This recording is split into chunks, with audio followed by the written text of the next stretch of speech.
Bonjour, bienvenue dans une nouvelle vidéo sur Over the Wire, comment apprendre Linux avec les niveaux bandits.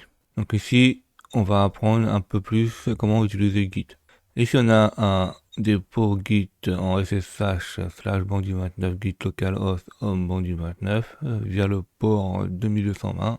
Et on a le mot de passe qu'on avait récupéré dans le level 28 pour bandit29 git, qui est le même que celui-là de bandit29.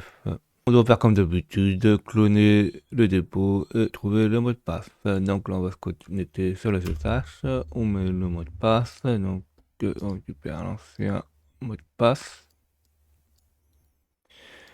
On fait copier, coller. Là, comme d'habitude, on sait qu'il n'y a que dans le répertoire TMP temporaire qu'on peut créer ses propres répertoires. Donc on crée n'importe quel répertoire, on fait mkd, non, bon, 1, 2, 3, 4, 1, 2, 3, 4. Donc on clone le dépôt, donc on fait git,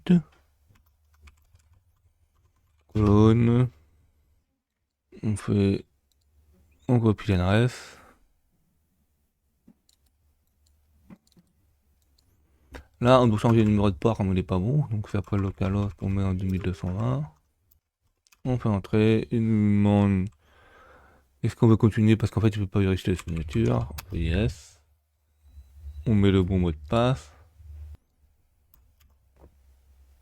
Et là, le clone est fait. Donc on regarde si ça nous va créer un répertoire. Et là, oui, on dit que ça fait créer répertoire repo.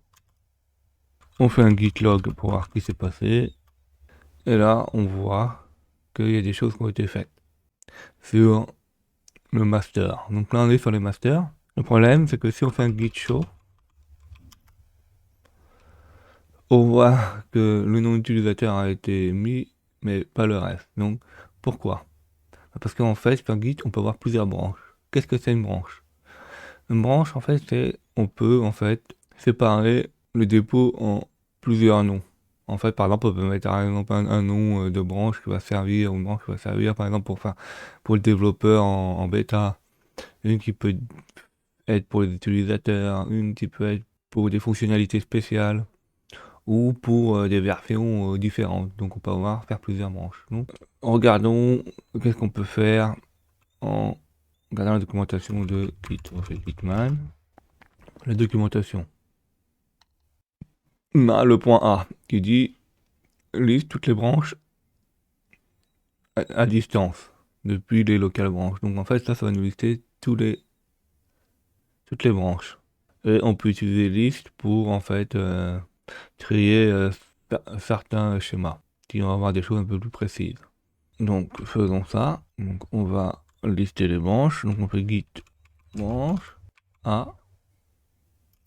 Et là on voit toutes les branches. Donc, et on va regarder les branches une par une. Donc on fait show. On fait git. Prendre les branches. Show. Origine. Et par exemple on regarde celle de dev et on va voir s'il y a des choses dedans intéressantes. Et là on trouve le mot de passe pour la session suivante. Donc qu'est-ce qu'on a appris ici? Ici on a appris à utiliser git, à avoir les différents intérieurs d'une branche et comment lister les branches. Donc maintenant on sait comment retrouver des informations à partir de branches différentes de celle du master ou d'une autre.